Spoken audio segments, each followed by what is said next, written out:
यतिखेर जुन दैलेखको भैरवी गाउँपालिका जलजले भन्ने ठाउँमा चाहिँ चाइनाको सहयोगमा चाहिँ त्यहाँ 4000 किलोमिटर जुन जमिन मुनि खन्ने र त्यहाँ चाहिँ पेट्रोल भएको भन्ने चाहिँ त्यहाँको जुन जनमानसले भनेपछि त्यहाँ चाहिँ अहिले उत्खनन भइरहेछ। के बुझ्नु भएको सर तपाईँले? दैलेख जिल्ला पेट्रोलियमको लागि उपयुक्त छ, अर्थात् पेट्रोल उत्खनन गर्न, पेट्रोलियम प्रडक्ट्सलाई उत्पादन गर्नको निम्ति दैलेख जिल्लाको त्यो ठाउँ भैरव स्थान हो। त्यो ठाउँमा चाहिँ पर्याप्त प्रचुर सम्भावना छ भनेर सम्भाव्यता अध्ययन अर्थात् फिजिबिलिटी स्टडी हुँदाखेरि नि उहाँ डिएसपी साहब र मैले तपाईँहरूकै क्यामेरामा हामीले बोलेका थियौँ। यो बहुत राम्रो कुरा हो। नेपाल पेट्रोलियम पदार्थमा आत्मनिर्भर हुनुपर्छ, सकिन्छ भने बेच्नुपर्छ। हामी ठगिएका छौँ। नेपालले ओपेकबाट सिधै नेपालमा क्रुड अयल मगाएर रिफाइन गरेर यहाँ सस्तो मूल्यमा सर्वसाधारणलाई उपलब्ध गराउन सक्ने अवस्था रहेन। बाँकी रह्यो कलकत्ता बन्दरगाह हुँदै नेपालमा भित्रिने पेट्रोलियम पदार्थको मूल्य चर्को छ, आकाशिदो छ। भारतका सहरमा भन्दा पनि नेपालमा चर्को छ। विश्व बजारको उतार चढावसँगै नेपालले पनि दुःख भोग्नु पर्ने हुन्छ भन्ने कुरो दुनियाँलाई थाहा छ। तेल निर्यातक देश ओपेकसँग पनि नेपालको हार्मोनी छैन, यो कुरो पनि तपाईँलाई थाहा छ। डिप्लोमेटिक रिलेसनको हिसाबले हामीले सिधै त्यहाँबाट क्रुड अर्थात् कच्चा तेल नेपालमा ल्याएर, अब पेट्रोलियम पदार्थ भन्नाले केवल पेट्रोल मात्रै होइन, त्यसमा हवाई इन्धन, तपाईँको एयर फ्युल पनि हुन्छ, त्यसमा पेट्रोल हुन्छ, डिजेल हुन्छ, मोबिल हुन्छ, धेरै चिजहरू त्यसले उत्पादन गर्छ। तर त्यहाँ जुन दैलेखमा जुन उत्खनन भइरहेको छ, जुन पेट्रोलको चाहिँ नजिक पुगेका छौँ भन्ने कुरा आइरहेछ, त्यहाँ चाहिँ बढी चाहिँ प्राकृतिक ग्यास चाहिँ छ भन्ने कुरा आइरहेछ। त्यहाँ त ग्यास हुनु पनि त राम्रो कुरा हो। हामीले ग्यासमा पनि त विदेशबाटै आयात गर्नुपर्ने अभिशप्तता भोगिरहेका छौँ। तपाईँलाई थाहा छ नेपालले आफैले पनि ग्यास उत्पादन गर्न सकेको छैन। नेपाल भने चाहिँ कस्तो भने सुनको कचौरामा भिख माग्ने देश भयो क्या, यो विडम्बना हो। त्यस कारणले गर्दाखेरि मैले भन्न खोजेको कुरा उहाँको पनि सायद अभिव्यक्ति त्यही प्रकारको आउला। नेपाल सरकारलाई धेरै धेरै धन्यवाद। सामान्य प्रधानमन्त्री केपी शर्मा ओलीज्यूले यसको फुल फ्लेजमा पहल गर्नुभएको छ। नेपालले यत्रो ऊर्जा सङ्कट भोगिरहेको छ, हामीले वास्तवमा जल जमिन जङ्गलको सही सदुपयोग गर्न सकेका छैनौँ। योभन्दा अगाडि पनि पूर्वमा हामी एक ठाउँमा पुगेका थियौँ मोरङमा। त्यहाँ यसो सलाई बाल्यो भने त्यहाँ झर्र बल्थ्यो कि, किनभने त्यहाँ पेट्रोलियम पदार्थहरू छ। त्यसको सम्भाव्यता फिजिबिलिटी पनि स्टडी भएको छ। त्यसको इन्जिनियरिङ सर्वे गर्नु पर्यो, भूगर्भशास्त्रीहरूले त्यसको विस्तृत विवरण लिनु पर्यो। यो कुनै केटाकेटी खेल होइन। यसलाई पेट्रोलियम उत्खनन गर्ने कुरामा मित्र राष्ट्र चाइना, जो छ नेपालको sweeter than honey, deeper than ocean, higher than mountain, हिमालभन्दा अग्लो, पहाडभन्दा सागरभन्दा गहिरो सम्बन्ध छ भनेर भनिन्छ। हो त्यस्तो मित्र राष्ट्र चाइनाले नेपालको पेट्रोलियम पदार्थ उत्खनन गर्नको निम्ति खुल्ला दिलले सहयोग गरेको छ। अब ठिक छ, अब सुन्नुहोस्, यसमा भारतले आँखा चम्काउने र हात लम्काउने काम गर्न सक्छ, किनभने नेपाल कुनै पनि चिजमा आत्मनिर्भर नहोस् भन्ने उसको दुराशय छ भन्ने पनि देखिन्छ। जुन ठिक छ, तपाईँसँग एकैछिन कुराकानीमा जोडिन्छु। हामी डिएसपीसँग जोडिन चाहे जुन अब जुन दैलेखको भैरवी गाउँपालिकामा जुन उत्खनन भइरहेको छ, यदि त्यहाँ भोलिका दिनमा साँच्चीकै पेट्रोल नै भेटियो र जुन पेट्रोल भयो भने त त्यहाँको जीवनस्तर र नेपालीको जीवनस्तर उकासिन्छ होइन?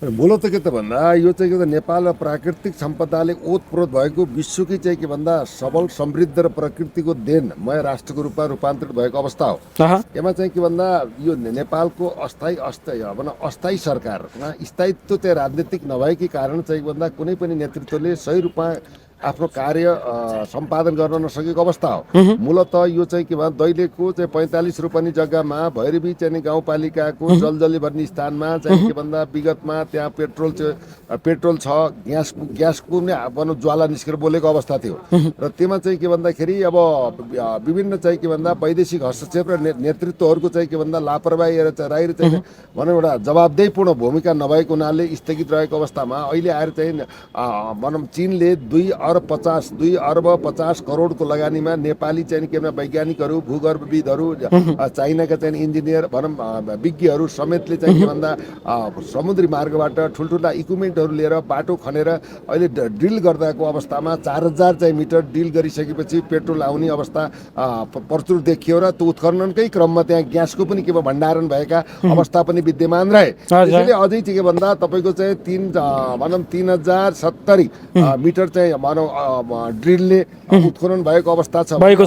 25-30 मिटर धन्य 5-7 मिटर चाहिँ अब जुन लक्ष्य अब जुन पेट्रोलको जुन लक्ष्य लिएर खन्न त्यो सुरु गरेको थियो त्यो लक्ष्यमा पुग्न अब थोरै बाँकी छ हैन। सरकारले यसलाई चाहिँ संवेदनशील पक्षको रूपमा हेरेको छ। नेपालको इतिहासमा यस्तो खालको परियोजना यो देशको समृद्धि विकास पेट्रोल भनौँ पदार्थहरूको चाहिँ के भन्दा नेपाल जहिले पनि परजीवी भएर हैन उहाँले भनिसक्नु जहिले पनि परजीवी भएर बस्ने अवस्थामा कहिले घटाएको छ कहिले बढाएको छ कहिले कमिसन तन्त्र छ कहिले के छ यावत कुराहरूको चाहिँ घोटालाको अवस्थामा देशले एउटा इन्धनमा आत्मनिर्भरता हुने खालको चाहिँ एउटा भनौँ एउटा योजना समयमै के भन्दा परिपूर्ति हुने अवस्था छ। अब कच्चा पदार्थलाई प्रशोधन गरेर विश्व बजारमा जाने अवस्था पनि छ। त्यसले गर्दा नेपालमा चाहिँ के भन्दा पेट्रोलियम पदार्थ ग्यास यति मात्रै होइन नेपालमा चाहिँ के भन्दा ओतप्रोत प्राकृतिक चाहिँ यहाँ सुन खानी छ तामा खानी छ पितल खानी छ तपाईँको चाहिँ युरेनियमको पार्ट छ काइनेटिकका ढुङ्गाहरू छन् जडीबुटीहरू छन् एर्सा गुम्बाको चाहिँ भनौँ जडीबुटीहरू चाहिँ 1 किलोलाई 25-30 लाख पर्छ भने यहाँ जल भण्डार छ। नेपालमा के छैन हरेक चिज छ तर देशको चाहिँ सामर्थ्यवान र राजनीतिक इच्छा शक्ति नभएको नेतृत्वको कारण आज हामी चाहिँ हरेक चिजमा परनिर्भर भएर विदेशमा खरबौँ पैसा चाहिँ के भन्दा भनौँ खाद्यान्न लगायत इन्धनमा चाहिँ खर्चिएको छ। त्यसलाई रोक्नको लागि अहिले जुन सरकारले पहल गरेको छ चीनले जुन सहयोग गरेको छ यसलाई चीनलाई पनि धन्यवाद छ। भारतले जहिले पनि नेपालको विकासको लागि नेतृत्वहरू भारतमुखी भएको कारणले जहिले पनि भारतले नेपालमा अब भारतको सामु झुक्नु पर्दैन हैन विकास नहोस् भन्ने कुरामा सदैव औँलो ठहराएको छ। भारत र चाहिँ चीन समृद्ध राष्ट्र हुन्। यो समृद्ध राष्ट्र भएको गरिब समृद्ध मुलुकलाई आज गरिब बनेर एउटा संसारमा चित्रित गरिएको छ। अब यो चाहिँ प्रणालीले यो इन्धनको मात्रामा हामी आत्मनिर्भर हुने यो चाहिँ दृश्य र दैलेखको चाहिँ उत्खनन प्रक्रियाले देखाएको अवश्य पनि हो। यसलाई नेपाल सरकार चीन सरकार र सबै संयुक्त सरकारलाई हामीले चाहिँ धन्यवाद दिन चाहन्छौँ। भारतले पनि छेकबार र कुनै प्रकारको चाहिँ भनौँ बाधा अड्चन नगरोस् भन्ने सुझाव पनि यहाँको मिडियाबाट दिन चाहन्छु। पुण्य सर जुन तपाईँले भन्नुभयो अघि भारतले आँखा चम्काउन सक्छ हात लम्बाउन सक्छ भन्नुभयो कि त्यो अवस्था आउला जुन मोरङमा त्यो अवस्था देखिएको थियो भन्ने कुरा आइरहेको छ। सुन्नुहोस् नेपालमा नियन्त्रित अस्थिरताको खेल खेल्ने हिन्दुस्तानको चालबाजी आजदेखि होइन यसमा नेहरू डक्ट्रिन पनि भन्छ। उहिलेदेखि जवाहरलाल नेहरूले नेपाललाई उसको मुठीको माखो बनाउन खोजिरहेका छन्। नेपाल चाहिँ भुर्र उड्ने मौरी जस्तो बन्न चाहन्छ जस्तो नेपाल कृषिमा समेत आत्मनिर्भर हुन सकिरहेको छैन। कारण के भने जम्मै आयात गर्ने कृषिजन्य पदार्थहरू अब यहाँ मासुमा आत्मनिर्भर छैन फलफुलमा आत्मनिर्भर छैन तरकारीमा छैन। योभन्दा विडम्बना केही पनि हुन सक्दैन। त्यस कारणले गर्दाखेरि हजारौँ हजार मेगावाट झन्डै 80,000 मेगावाट जलविद्युत क्षमताका खोलाहरू रित्तो रित्तो बगिरहेका छन्। अहिले पनि हामीले चरम दोहन गर्न सकेका छैनौँ। रुबी भ्यालीमा रुबीको अवस्था के छ युरेनियमको अवस्था के छ यो तपाईँको एमसिसी मार्फत नेपालका महत्त्वपूर्ण प्राकृतिक सम्पदालाई उनीहरूले कुनै न कुनै हिसाबले क्याप्चर गर्ने सोच बनाएको भन्ने कुरा पनि आएको छ। किनभने यो एउटा मिलिट्री प्याक्ट हो। तपाईँको मिलेनियम च्यालेन्ज कर्पोरेसन भएको चान्चुने कुरो होइन। त्यस कारणले गर्दाखेरि यी कुरामा ध्यान दिनुपर्छ। बिआरआई भनेको चाहिँ विशुद्ध यो बेल्ट एन्ड रोड इनिसिएटिभ भनेको चाहिँ यो समृद्धिको कनेक्टिभिटी मात्रै हो। इनरिचमेन्टलाई इन्स्योर गर्नको लागि गरेको कनेक्टिभिटी हो। मेरो कुरा सुन्नुहोस् जस्तो अहिले डिएसपी साहबले डिटेल्समा डाटा सहित भनिसक्नु भएको छ। दैलेखको भैरव विवाह जसरी झन्डै 4-5 किलोमिटर ड्रिल गर्नुपर्ने ड्रिलिङ गरेर त्यहाँ पेट्रोलियम पदार्थ उत्खनन गर्नुपर्ने अवस्था छ। यो केटाकेटी खेलेको कुवा खनेको कुरा होइन नि त। कुवा खन्न साथ तेल भरेर आए जस्तो हुँदैन।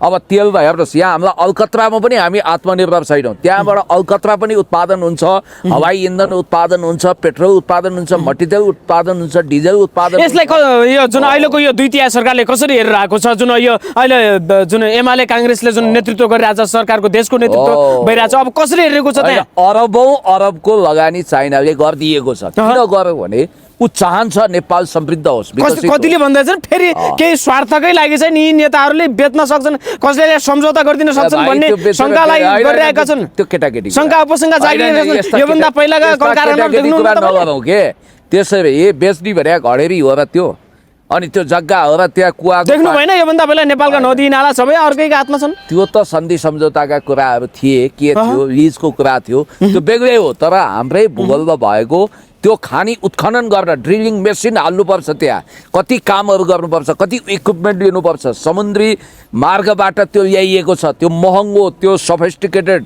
त्यो अत्यन्तै उच्च स्तरको प्रविधिमा आधारित भएर त्यहाँ उत्खनन हुँदैछ, ड्रिलिङ हुँदैछ, धन्यवाद दिउँ। अब बाँकी रह्यो अहिले हामी ऊर्जाको चरम सङ्कट भोगिरहेको बेला विगत अतीतलाई हेर्ने हो भने त नेपाल 20 घण्टासम्म लोड सेडिङको तलाउमा डुबेको थियो, तपाईँलाई थाहा छ। यहाँनिर बत्ती गएको समाचार बन्दैन थियो, बत्ती आएको समाचार बन्थ्यो कि बिजुली आयो भनेपछि अनलाइन खबरमा न्युज आउँथ्यो भनेपछि त्यस्तो अवस्था थियो। अब यो इन्भर्टरवालाहरूले ठुलो व्यवसाय गरिरहेका थिए, त्यस्तो अवस्थामा म्यानेजमेन्ट स्किलबाट र आफ्नो पछिल्लो समयमा म भन्दैछु आफ्नो कार्यकौशलताद्वारा नेपाललाई लोड सेडिङ मुक्त गराउनको निम्ति भूमिका खेल्ने हालका नेपाल विद्युत प्राधिकरणका कार्यकारी निर्देशक कुलमान घिसिङज्यू र ऊर्जा मन्त्री बीच चरम टसल छ। कतिपय मिडियाले चाहिँ प्रधानमन्त्रीसँगको टसल भनेर जोडेका छन्, यो झुटो अफवाह हो। प्रधानमन्त्रीसँग कुनै अहिले त्यस्तो प्रधानमन्त्रीसँग हैन। अब ऊर्जा 22 अर्ब जुन विद्युत बगेको उठाउनुमा चाहिँ किन अगाडि हात बढाएको त? हो, म तपाईलाई भन्दैछु अरबौं रुपैयाँ ऊर्जा कम्पनीसँग अरबौं रुपैयाँको कमिसन डिल गरेको कुराको मुद्दा छ भनेर अनलाइन खबरले लेख्यो ऊर्जा मन्त्रीजीको विषयमा। उहाँ व्यापारिक पृष्ठभूमिको मान्छे हो, पोलिटिकल ब्याकग्राउन्डको मान्छे होइन, धेरै वर्ष अगाडिको तपस्वी काङ्ग्रेस पनि होइन, उहाँ नवप्रवेशी नै हो र उहाँले लटालट मौका पाउनुभयो किनभने आरजु भाउजू शेरबहादुर दाजुको दाहिने हात हुनुहुन्थ्यो उहाँ, त्यसकारण उहाँले मौका पाउनुभयो। सायद उहाँको जीवनको पहिलो र अन्तिम चान्सै यही होला, बाई मिस्टेक मन्त्री हुनुभयो। आज तपाईलाई कारबाही किन नगर्ने, वाइ नट भनेर एउटा पत्र पठाएको अवस्था। फेरि विद्युत प्राधिकरणका कुलमान घिसिङलाई सरकारले स्पष्टीकरण पनि सोधेको छ। सुन्नु, सरकार होइन, ऊर्जा मन्त्रालय। अलिकति तपाईँले भाषा संशोधन गर्नुहोस्, क्याबिनेटले डिसिजन गरेर सोधेको होइन। यहाँनिर ऊर्जा मन्त्रालयले एउटा भयङ्कर खेल के खेलिदियो भने यो सबै कुरो प्रधानमन्त्रीज्यूतिर तेर्साइदिने। तात्कालीन अहिले पनि उहाँ सायद हुनुहुन्छ ऊर्जा सचिव र बोर्डको सदस्य सचिव अर्थात् मन्त्रालय ऊर्जा मन्त्रालयको सचिवको एउटा खेल, ऊर्जा मन्त्री ऊर्जा सचिव, याद गर्नु होला। ऊर्जा सचिव चाहिँ कार्यकारी बोर्डको अध्यक्ष हुँदो रहेछ। एउटा खेल खेलियो, त्यसको अभियोग चाहिँ प्रधानमन्त्रीको टाउकोमा थोपरियो। तपाईँलाई एउटा कुरा होइन, अहिलेका ऊर्जा मन्त्री दीपक खड्काजीलाई विद्युत भग्यौता उठाउनतिर ध्यान नदिएर कुलमान घिसिङलाई लगाट्न किन लागे? होइन, एउटा कुरो ठिक छ, कुलमान घिसिङजी संविधानभन्दा माथि हुनुहुन्न, कानुनभन्दा माथि हुनुहुन्न। उहाँहरूले होइन, हामीले पनि उहाँले गलत गर्नुभएछ भने अनुसन्धान गर्न गर्नुहोस् त भनेकै छौँ। तर एउटा जुन उज्यालोको पिता भनेर चिनिएका कुलमान घिसिङलाई किन लगाट्नु पर्यो? हुँदा हुँदा आफ्नो कार्यालय नै त्यही किन सार्नु पर्यो? कुलमान घिसिङलाई नेपाल विद्युत प्राधिकरण, अब त उहाँको कार्यकाल पनि धेरै लामो छैन। के कुरा गर्दै हुनुहुन्छ? दोस्रो पटकको नेपाल विद्युत प्राधिकरणको कार्यकारी निर्देशक बनाउन जुन लट्ठी साटा भाँटा खाएका थियौँ, अहिले जिउभरि अहिले पनि मेरो डाम छ। मैले त यातना नि पाएको छु त्यो विषयमा, होइन, कतिपटक कस्टडीमा गएको छु। कुलमानजीसँग मेरो त्यो खालको एकदम घरेलु सम्बन्ध म भन्दिनँ। उहाँ रामेछापवासी हो, म पनि पहिला रामेछापबाटै हामी बसाइ सरेका हौँ र हाम्रो उहिलेदेखि चिन्जान पनि थियो। तर एउटा कुरो चाहिँ म तपाईँलाई के भन्छु भने कुलमान घिसिङज्यूलाई तुन्डेल हार्डवेयर खडा गरेको, अरबौँ कमाएको, कमिसनको ठेक्कापट्टाको कारोबार गरेको, भाइहरूलाई अरबपति बना आदि इत्यादि भनेर मिडियाबाजी गर्नुभन्दा पनि अहिलेको ग्राउन्ड रियालिटीमा आउँ। विद्युतको चरम सङ्कट हुँदा मुकेश काफ्लेजी असफल हुनुभएको थियो। मुकेशजीलाई प्रतिस्थापन गरेर आएको नेपाल विद्युत प्राधिकरणको भाग्यमानी MD managing director Shri Kulman घिसिङजीले राम्रो म्यानेजरियल स्किल देखाएर तत्कालीन सरकारको समन्वयमा ऊर्जा सङ्कट हल गर्नु हो, लोड सेडिङबाट मुक्त गर्न प्रयत्न गर्नु हो। त्यसलाई त हामीले दाद दिनुपर्छ, धन्यवाद दिनुपर्छ। तर दीपक खड्काजीको समस्या के हो? किन उहाँले टाङ अडाइरहनु भएको छ? ऊर्जा मन्त्रीज्यू, तपाईँको यो के हो? जस्तो स्काउटको विषयमा पनि अहिले पनि कतिपय प्रश्नहरू, जस्तो पेट्रोलियमको कुरामा हामीले यो किन जोड्यौँ भने अहिले प्रशस्त विद्युतीय कारहरू चल्न थाले, गाडीहरू, इलेक्ट्रिक गाडीहरू चल्न थाले।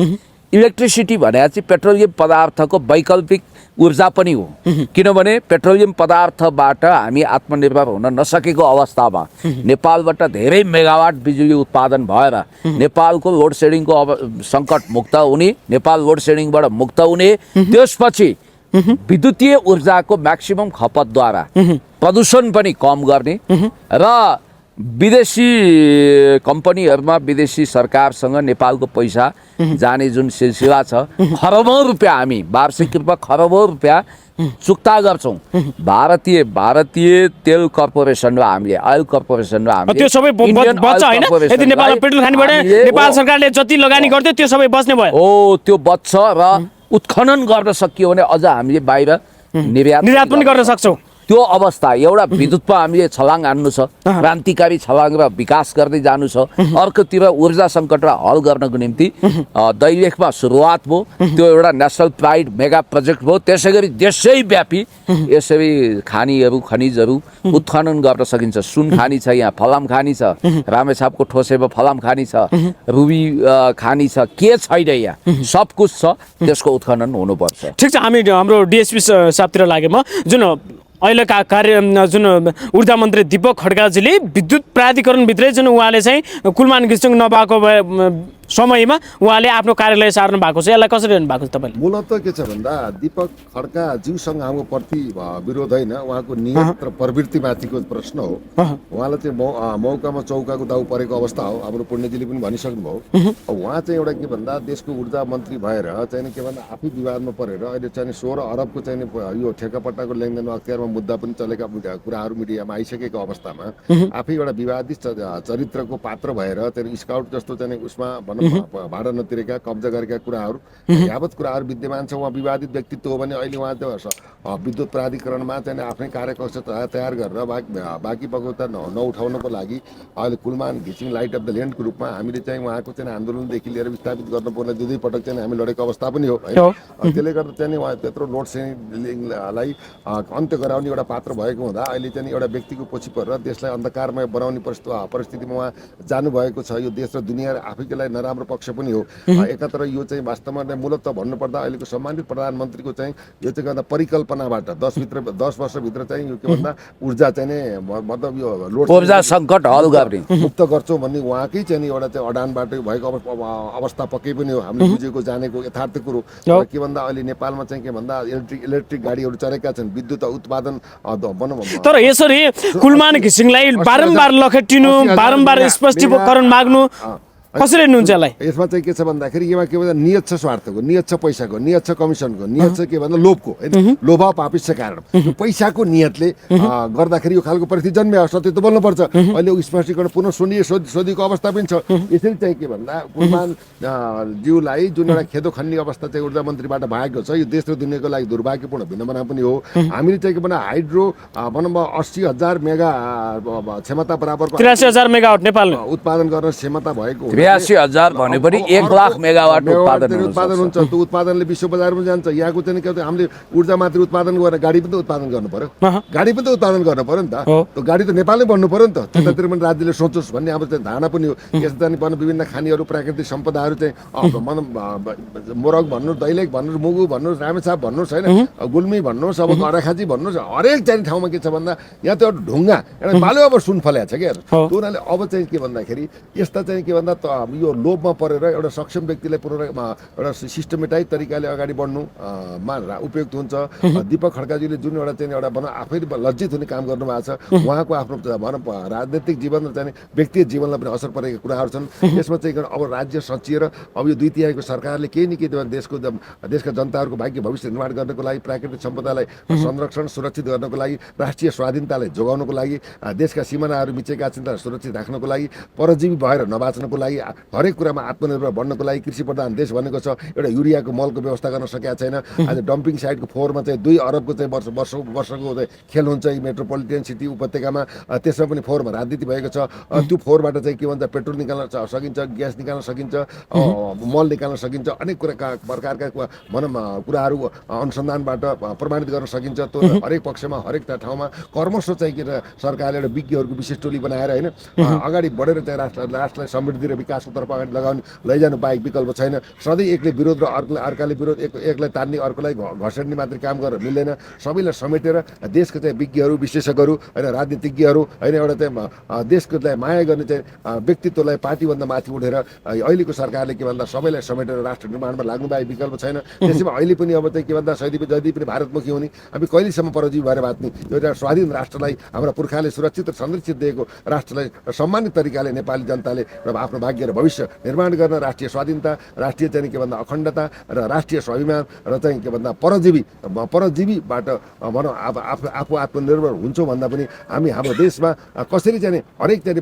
पाटाहरूमा, कृषिमा, शिक्षामा, स्वास्थ्यमा, घाँसपास पका, कपास, सुकुम्बासी यावत दैविक पर्वको यावत कुराहरूमा कसरी सिस्टमेटाइज तरिके कल कारखाना, उद्योग होइन, बाटाघाटा होइन, हेलिकप्टर, जहाज, फाइटर विमान यावत कुराहरूलाई नेपालमै बहुराष्ट्रिय कम्पनीहरू भनौँ यहाँ भित्र आएर अगाडि जानुपर्ने, अर्को आवश्यकता छ भने अर्को चीनको कुरा गर्नुहुन्छ भने चीनले तपाईँको 1 खरब निःशुल्क चाहिँ अनुदानमा चाहिँ के भन्दा मासुको लागि, फलफुलको लागि, कृषिजन्य व्यापार व्यवसाय उत्पादनको लागि छुट्टै पैसा दिएर चाहिँ अगाडि बढेको छ। यसरी भारतले पनि के भन्दा भनौँ एउटा मैत्रिक सम्बन्ध, कूटनैतिक सम्बन्ध सबल बनाएर नेपाललाई समृद्ध राष्ट्रको रूपमा अगाडि बढ्ने एउटा बाटो भारतले पनि खोल्नुपर्छ। सदैव नेताहरू पनि भारतमुखी, चीनमुखी, अमेरिकामुखी र विदेशीमुखी भएर अब चाहिँ के भन्छ देश बन्दैन, अब त्यो देश चल्दैन, देश सुरक्षित रहँदैन। आर्थिक चाहिँ सहकारी ठगहरू, आर्थिक चाहिँ जबसम्म आर्थिक सम्पन्नता हुँदैन, त्यो आर्थिक सम्पन्नतालाई कसरी बलियो बनाउने, देशलाई आत्मनिर्भर कसरी बनाउने, जनताका इच्छालाई कसरी पुरा गर्ने भन्नेतर्फ देशको प्राकृतिक सम्पदालाई मात्र व्यवस्थित र उत्खनन गर्न सकियो भने हजारौँ हजार जाने के भन्दा अमेरिका भन्दा पनि 10 टाइम्स मतलब धनाढ्य हुने राष्ट्र आज किन गरिरहेको छ। अहिलेको सरकारले सच्याएर आत्मसमीक्षा गरेर अगाडि बढ्नु बाहेक विकल्प छैन। अहिले जुन दैलेखमा चाहिँ पेट्रोल ग्यासका कुराहरू आएका छन्, यसले चाहिँ विश्व बजार र नेपाली चाहिँ बजारमा चाहिँ यसले भनौँ के स्कोप पाओस् र चाहिँ आत्मनिर्भरता हुने बाटोतिर सरकार पनि जाओस्, देशका हरेक नागरिकले देशलाई बचाउने र देशलाई सुरक्षित गर्ने मा चाहिँ अगाडि बढुन् भन्ने पनि यसले एउटा दरो र खरो सन्देश चाहिँ दिएको पक्कै पनि हुन्छ। दुवैजनालाई समय संवादको लागि यहाँलाई धेरै धन्यवाद। आत्मनिर्भर अर्थतन्त्र बनाउन र निर्यातमुखी उत्पादन गर्नको निम्ति परनिर्भर होइन आत्मनिर्भर बन्नको निम्ति र देशमा लाखको निम्ति रोजगारी सृजना गर्न ऊर्जा क्षेत्रको व्यापक विकास हुनुपर्छ, भ्रष्टाचार रोकिनुपर्छ र शासकीय कौशलता देखिनुपर्छ भन्दै मैले पनि तपाईँहरू सामु बिदा लिन्छु। धन्यवाद। हस्, थ्याङ्क यू।